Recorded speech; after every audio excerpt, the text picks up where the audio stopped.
I've been asked a couple of questions recently. The first one being, how do I set up a RAID1 mirror?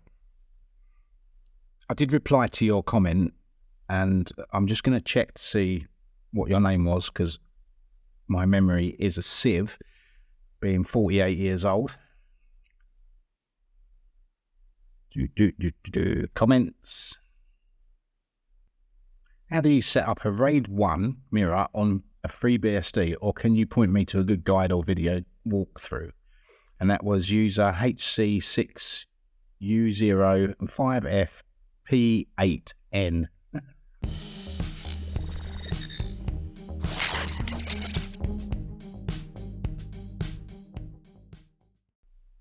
There are three ways of doing it. There's hardware RAID, which I can't do because I don't have any hardware RAID cards in a PC or server. There is software RAID, and there's two versions of software RAID that FreeBSD can use. There are probably more, but these are the two main ones. One being gmirror, which is the older way of doing things for file systems that are not using ZFS, or you can do ZFS RAID1. I'm going to cover both of those too.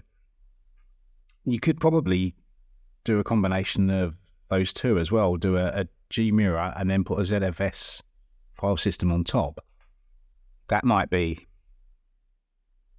your bag. But if you're going that way, it's probably easier just to do ZFS setup. So we have on this system 3 disks. There's the operating system disk, which is a SSD. It's only a 250 gig one. It's a small one. This is my playing around machine. And then it has 2 spinning Rust disks, both the same size, both 500 gig, just purely for this example. So let's crack on and see what it does. Before we do that, just want to address the elephant in the room. Go away.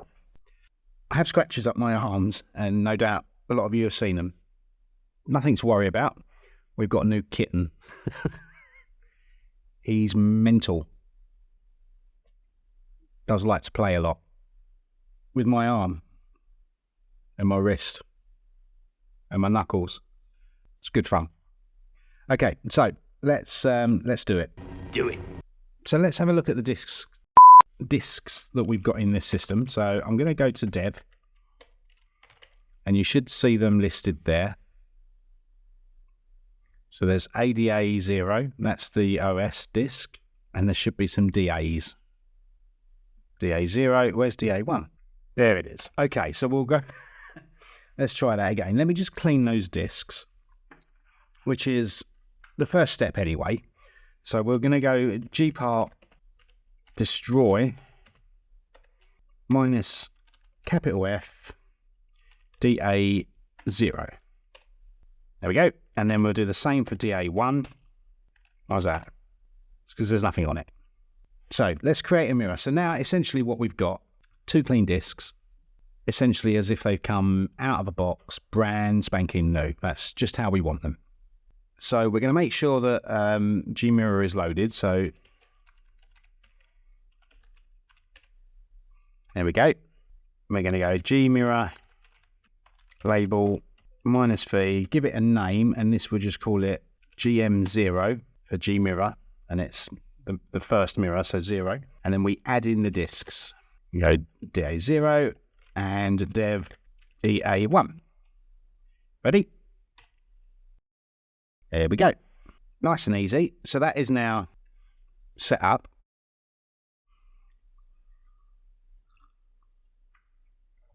So whatever we do to one will happen to both of them. And we're just going to add a simple volume on there. gpart create -s mbr gm0.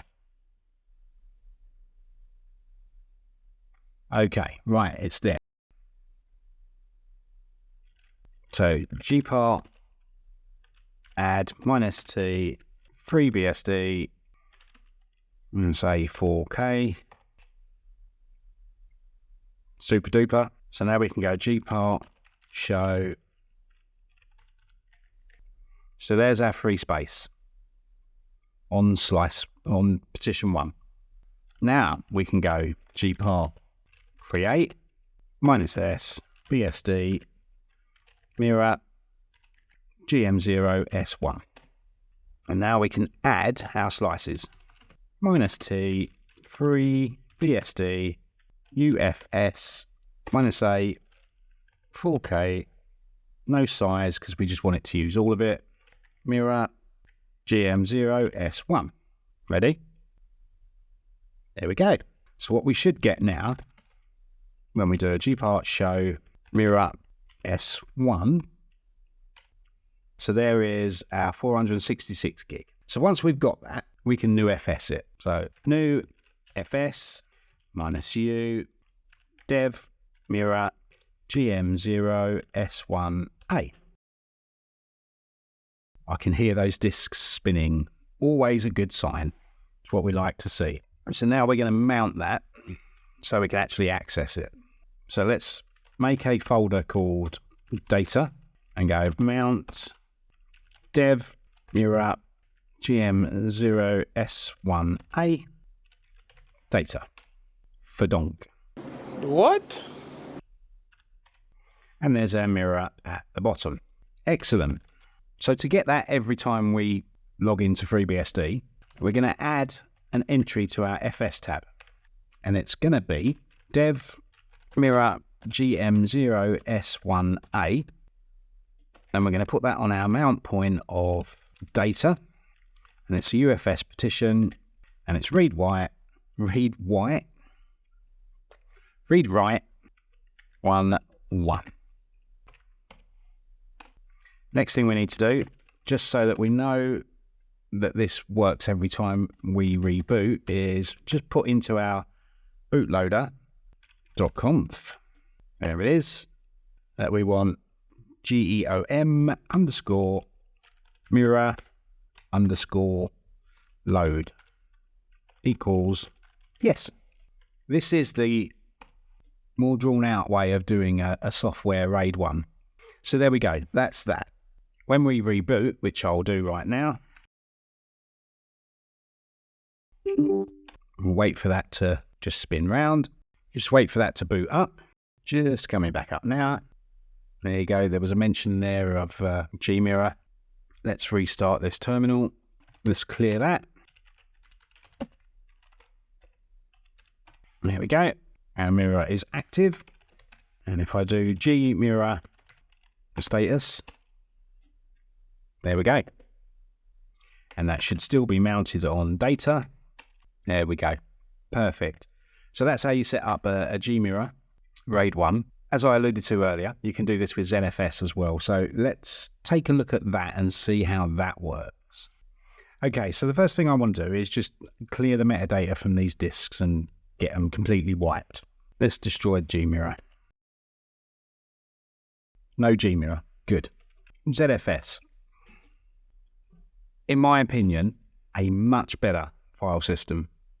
It's a file system. The file system manager is built in. It comes with everything you need. As I said, way easier to work with ZFS. So let's crack this one open. Zpull create, and we'll call this zmirror 0, and it's dev da0 dev da1. There we go. And it's even mounted it as zm0. Now, if you'd have called it data, it would have mounted it in data.